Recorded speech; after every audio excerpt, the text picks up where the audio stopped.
Hello guys, welcome back to my channel. This is Shabana, law of attraction coach. ఈ రోజు మన topic negative thoughts ని ఎలా control చేయాలి అని.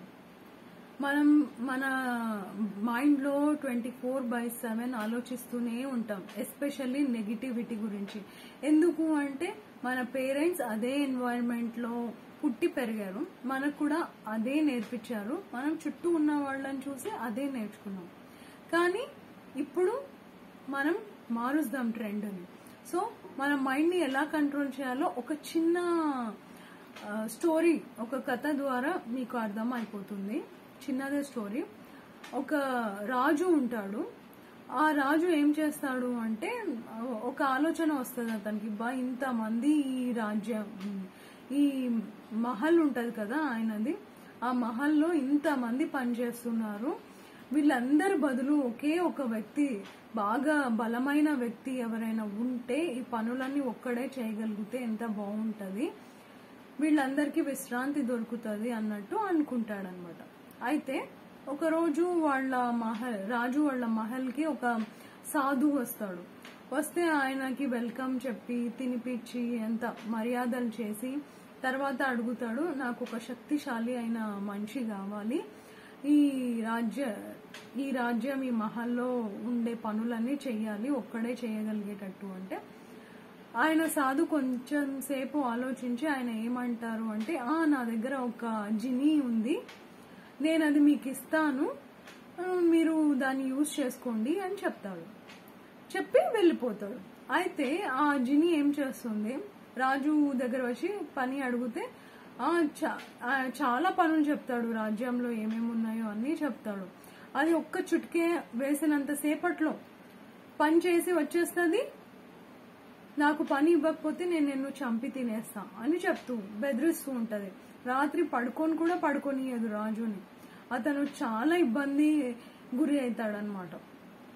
అయితే మళ్ళీ ఒక రోజు ఆ సన్యాసి వాళ్ళ రాజ్యానికి రాజుని కలవడానికి వస్తాడు. ఎలా ఉంది మా జిని, బాగా పని చేసి పెడుతుందా అని అడిగితే రాజు ఏం చెప్తాడంటే, మాటకు నన్ను చంపి తినేస్తా అని బెదిరిస్తుంది, నేనేం చెయ్యాలి అని అంటే, ఒక పెద్ద నిచ్చెన ఇవ్వు, దానికి చెప్పు నువ్వు ఎక్కి దిగుతూ ఉండు, పని ఉన్నప్పుడు నేను నిన్ను పిలుస్తా అని. అంటే రాజు అలాగే చేస్తాడు.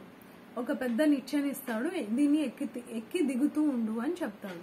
పని ఉన్నప్పుడు నేను పిలుస్తా అని, పని ఉన్నప్పుడు చేయించుకుంటాడు. మళ్ళీ పని చెప్పు అంటే నిచ్చెన ఎక్కుతూ ఉండు, దిగుతూ ఉండు అని చెప్తాడు. సో ఈ స్టోరీ ద్వారా మీకేం అర్థమైంది, జినీ అనేది మన మైండ్ అన్నమాట. అర్థమవుతుందా? మన మైండ్ కి మనం పని ఇవ్వకపోతే అది మనల్ని చంపి తినేస్తుంది. చంపి తినడం అంటే ఏంటంటే, మన కోపం వస్తుంది, చిరాకు వస్తుంది, ఇంకా సాడ్నెస్ వస్తుంది, ఇంకా వేరే వాళ్ళని గురించి తిట్టడం గాని, థర్డ్ పర్సన్ గురించి డిస్కషన్ పెడతారు ఎవరైనా ఇద్దరు వ్యక్తులు కలిస్తే, జెలసీ, ఇవన్నీ ఉంటాయి కదా.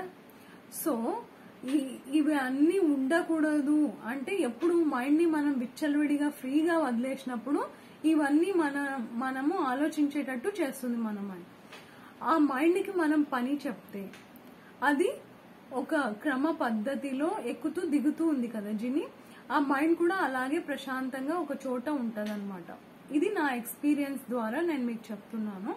ఎందుకంటే నాకు కూడా స్పిరిచువాలిటీ తెలియనప్పుడు నేను కూడా ఇలాగే ఆలోచించేదాన్ని. 24 hours ఎవరో ఒకరి గురించి, వాళ్ళు ఇది చేస్తున్నారు, అప్పుడు వాళ్ళు అది చేస్తున్నారు, నేను ఇలా చెప్పింటే సమాధానం బాగుండు, నేను చెప్పలేదు అని ఇప్పుడు బాధపడతాను అనమాట. నేను ఆ రోజు ఊరికే విని వచ్చాను, వాళ్ళు తిడుతుంటే, నా తప్పు లేకపోయినా వాళ్ళు ఎలా చెప్తారు, అసలు ఇదే తిరుగుతూ ఉంటది కదా మనకి. సో ఇవన్నీ నెగిటివ్ థాట్సే, వేస్ట్ థాట్సే అనమాట. నేను బాగా ఆలోచించి ఏం చేశానంటే, నా పని అంటే ఏదైనా పని చేస్తూ ఉంటే నేను లోపల మైండ్ కి పని ఇవ్వను అనమాట. ఏం పని ఇస్తానంటే, 24/7 పొద్దున కళ్ళు తెరిచినప్పటి నుంచి నా మైండ్ లో, గట్టిగా కాదు, మైండ్ లోపల thank you thank you thank you thank you thank you అని చెప్పుకుంటూ ఉంటాను.